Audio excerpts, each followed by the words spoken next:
Shabbat Shalom. Shabbat Shalom. This Wednesday, I was in this building when I looked down on my cell phone and I saw the news, the ceasefire, the hostage deal. It was a little bit strange though, because on one hand there was this relief and this anticipation of the hostages coming home, what we've hoped for, what we prayed for 15 months. So powerful and wonderful and cathartic.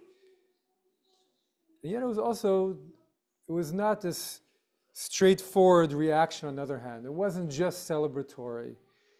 As I talked and I saw other people were also in the same feeling. They felt a little bit conflicted, and it was complicated. So much uncertainty around what's exactly going to happen. Some people saying that it's a terrible deal, but the best deal we could get. And then going back, remembering the last time Hamas released the hostages and the psychological warfare that they played for every single one. And the pain that we went through to try and get to this place. And the unease, is everybody actually going to come home or not? And the thought of freeing terrorists as part of this deal, very hard to bear. And what's going to happen through all of it? And how are we going to feel? And then the yes, it's happening, no, it's not happening, yes, it's happening, and the emotional roller coaster that we've been on this whole time. And of course, it's happening at the same time as when we read in the Torah the story of the enslavement of the Jewish people down in Egypt in the beginning of the Exodus.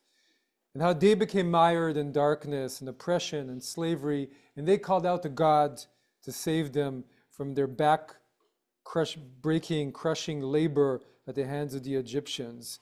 And as the Torah says, their oppression got worse and worse.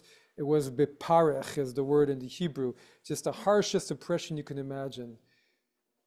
And so Egypt to the Israelites, and it's become in our tradition just a symbol for psychological, emotional, spiritual hell, really.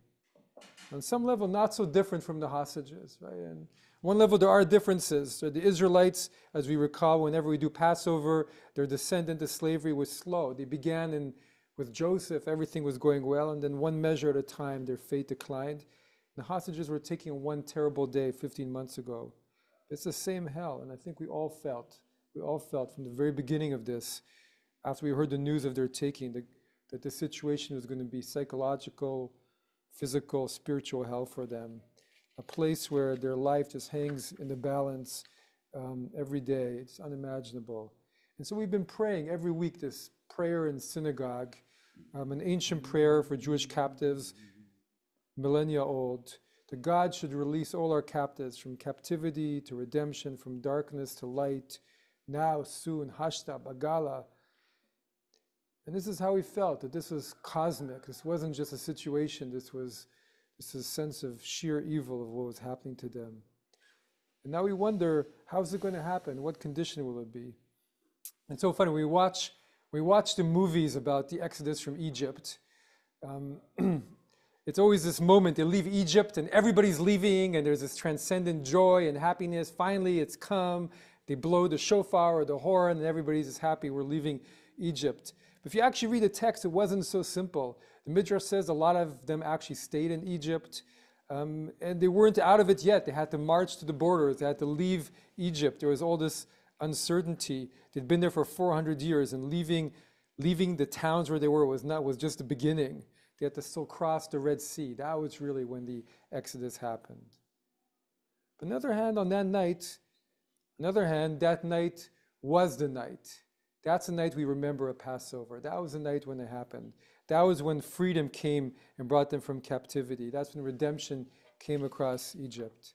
And it was a new beginning. And I saw this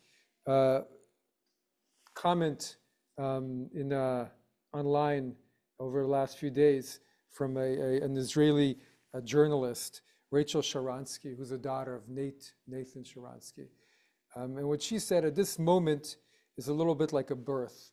You've been waiting 9 months for the birth to happen, and you've been waiting all this time, and suddenly it happens, but you look at the baby, you're like, oh no, this is just the beginning.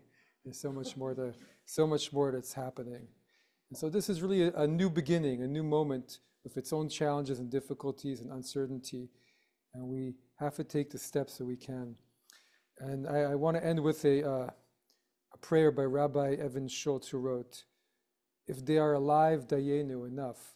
If they can whisper, Dayenu. If they can speak, Dayenu. If they can remember, Dayenu. If they can stand up, Dayenu.